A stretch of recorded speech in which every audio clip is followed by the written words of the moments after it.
مردم ایران، ما زاگرس نشینان داریم اینجا در سوز آتش جنگل‌های بلوط ایستاده و بی صدا می سوزیم.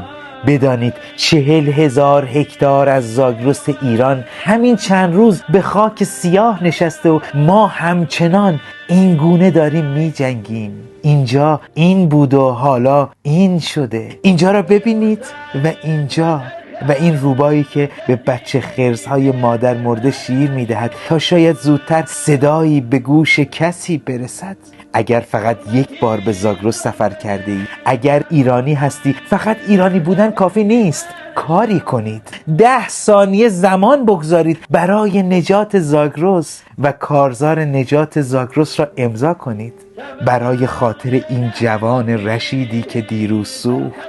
این و اینها. فقط 10 ثانیه. به فقط 100,000 امضا نیاز داریم که صدای سینه سوخته ایران به رئیس جمهور برسد، به مجلس برسد، به بالا برسد. برای هم بفرستید، استوری کنید و بدانید همدلی اثر دارد. شاید با کمک هم تا دیر نشده این کهن بوم 1000 ساله را نجات دادیم. زاگرس ریه ایران دخت ماست، نفس است، هواست و حالا به کمک تک تک ما نیاز دارد.